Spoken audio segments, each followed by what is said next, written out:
The live TV, सच सबसे आगे।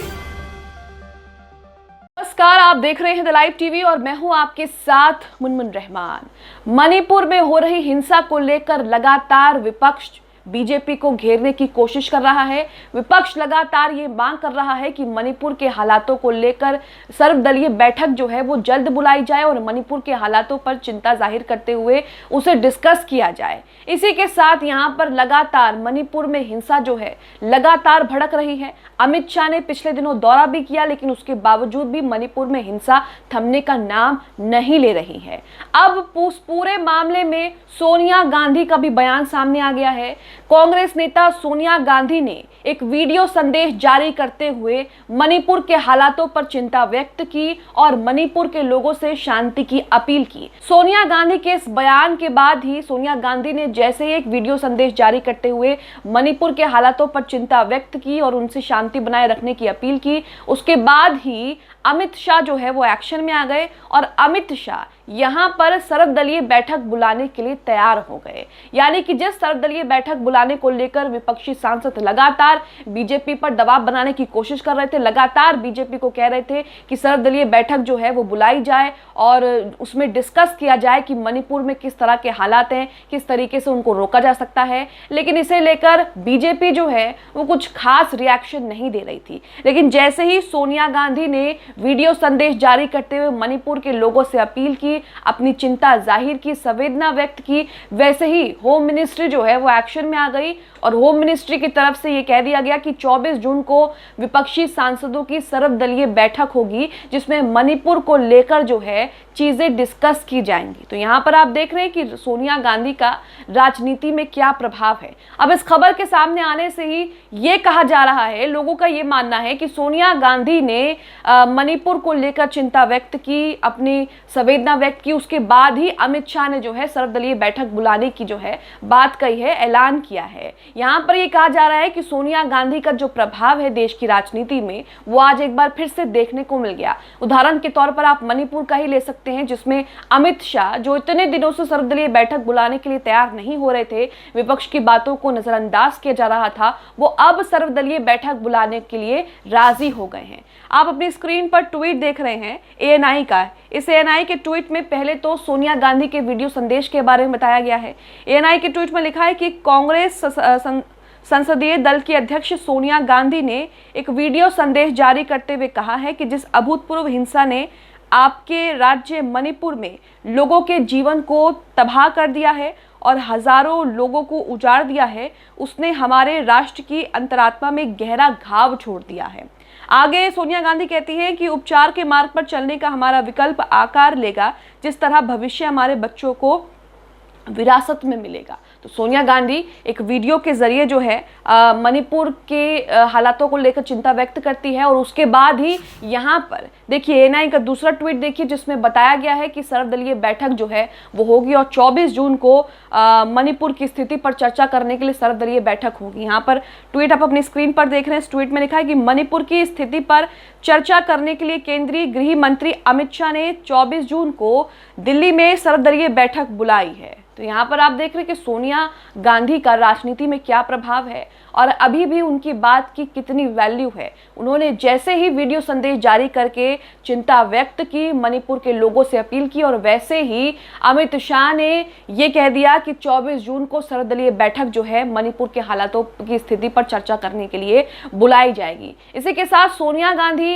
मणिपुर के हालातों पर चिंता व्यक्त करते हुए मणिपुर के लोगों से क्या अपील कर रही है, वीडियो का एक छोटा सा हिस्सा सुनिए जिसमें सोनिया गांधी कह रही है कि मैं अपील करती हूँ और वहां पर जो है आप लोग शांति व्यवस्था बनाए रखें। देखिए video. I appeal to the people of Manipur, especially my brave sisters, to lead the way in bringing peace and harmony to this beautiful. तो वीडियो आपने सोनिया गांधी का देखा कि मणिपुर के हालातों पर चिंता व्यक्त करते हुए मणिपुर के लोगों से शांति बनाए रखने की अपील कर रही हैं और साथ ही वो कह रही हैं कि हम कोई ना कोई तरीका जो है वो ज़रूर निकालेंगे इसे रोकने के लिए। और यहाँ पर वो अपनी संवेदना उन लोगों के साथ भी व्यक्त करती हैं जो लोग मणिपुर की हिंसा में लगातार मारे जा रहे हैं और जो लोग लगातार अपने घर छोड़कर दूसरी जगह जाने पर मजबूर हो रहे हैं। इन दोनों ट्वीट को शांतनु शेयर करते हैं ट्विटर पर और दोनों ट्वीट को शेयर करते हुए एएनआई के दोनों ट्वीटों को, जिसमें सोनिया गांधी के वीडियो संदेश के बारे में बताया गया है और अमित शाह के दूसरी तरफ दूसरी ट्वीट में अमित शाह ने जो 24 जून को जो बैठक बुलाई है उसका ट्वीट है। यहाँ पर वो लिख रहे हैं कि Shrimati Sonia Gandhi effects in Indian politics, यानी कि सोनिया गांधी का प्रभाव देश की राजनीति में किस कदर है, आप इस ट्वीट को देखकर ही अंदाजा लगा सकते हैं। लगातार विपक्ष की तरफ से कहा जा रहा था कि सर्वदलीय बैठक बुलाई जाए, मणिपुर में जो कुछ हो रहा है उसके हालातों पर चिंता व्यक्त करने के लिए, डिस्कस करने के लिए, चर्चा करने के लिए, लेकिन बीजेपी की तरफ से इसे नजरअंदाज किया जा रहा था। और अब जो है अमित शाह सोनिया गांधी के बयान के बाद ही सर्वदलीय बैठक करने के लिए मान गए और 24 जून को उन्होंने सर्वदलीय बैठक जो है वो बुलाई है। अब इस पे सोशल मीडिया पर लोग जो है वो कमेंट्स कर रहे हैं और कह रहे हैं कि सोनिया गांधी का प्रभाव जो है आज भी देश की राजनीति पर बहुत गहरा है, उनके कहने के बाद ही सर्वदलीय बैठक बुलाने की जो है वो बात कही जाने लगी। कुछ ट्वीट्स आपकी स्क्रीन पर है। गंगोही नाम के यूजर ये लिखते हैं कि this was only Congress which was raising the issue of Manipur, all other party they are just following Congress, यानी कि सिर्फ कांग्रेस ही है जो मणिपुर का मुद्दा उठा रही है, बाकी विपक्षी पार्टी सिर्फ कांग्रेस को फॉलो कर रही है। शांतनु यहाँ पर लिखते हैं कि सोनिया जी का स्टेटमेंट आते ही सब एक्शन में आ गए, मच नीडेड, यानी कि इसकी जरूरत थी। सोनिया गांधी का स्टेटमेंट आते ही बीजेपी जो है वो एक्शन में आ गई और मणिपुर के हालातों पर चर्चा करने के लिए सर्वदलीय बैठक जो है वो 24 जून को बीजेपी ने बुला ली है। इस बीच आपको यह भी बताते चलें कि मणिपुर में आखिरकार इस तरह की हिंसा क्यों भड़क रही है, इसके पीछे की वजह क्या है।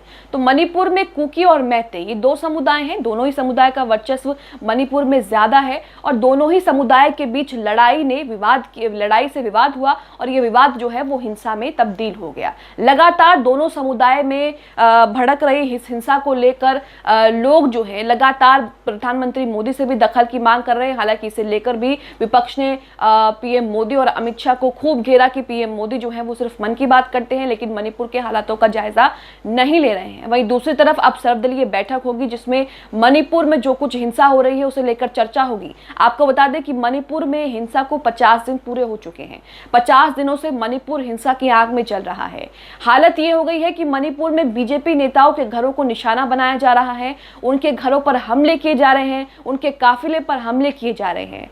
मणिपुर में राष्ट्रपति शासन लगाने की भी मांग जो है वो आ चुकी है। मणिपुर में बीजेपी जिस तरीके से फेल हो रही है उससे मुंह नहीं मोड़ा जा सकता। बीजेपी की सरकार मणिपुर में है और लगातार 50 दिनों से हिंसा भड़क रही है जिसमें बीजेपी के कई नेता भी निशाने पर हैं। तो ऐसे में कहीं ना कहीं सवाल उठता है कि मणिपुर में जो मुख्यमंत्री हैं, बीजेपी की जो सरकार है, वहां पर उन्होंने क्या कदम उठाए इसे रोकने के लिए। आखिर ऐसा क्या हो गया कि अभी तक मणिपुर जो है वो हिंसा की आग में जल रहा है। आपको बता दें कि मणिपुर में हिंसा को लेकर राहुल गांधी भी अपना रिएक्शन दे चुके हैं। मणिपुर के हालातों को लेकर केंद्र सरकार विपक्षी दलों के निशाने पर है। कांग्रेस नेता ने भी 15 जून को एक ट्वीट कर पीएम मोदी पर मणिपुर को लेकर चुप्पी साधने का आरोप लगाया था और शांति बहाली के प्रयास के तहत एक सर्वदलीय प्रतिनिधि मंडल को राज्य में भेजने की सलाह दी थी, लेकिन इसको लगातार नजरअंदाज किया जा रहा था। जैसे ही सोनिया गांधी ने एक वीडियो संदेश जारी किया जिसमें सोनिया गांधी ने मणिपुर के लोगों के लिए चिंता जाहिर की और शोक संवेदना व्यक्त की, वहीं पर अमित शाह जो है वो भी एक्शन में आ गए, बीजेपी एक्शन में आ गई और सर्वदलीय बैठक बुलाने के लिए जो है वो तैयार हो गए। तो कहीं ना कहीं ये दिखाता है कि कांग्रेस का प्रभाव, सोनिया गांधी का प्रभाव राजनीति में आज भी उतना ही गहरा है जितना पहले था। आप इस खबर को लेकर क्या सोचते हैं? जिस तरीके से सर्वदलीय बैठक 24 जून को सोनिया गांधी के वीडियो संदेश के बाद बुलाई गई है, उसे लेकर क्या सोचते हैं? हमें कॉमेंट बॉक्स में कमेंट करके जरूर बताएं। द लाइव टीवी, सच सबसे आगे।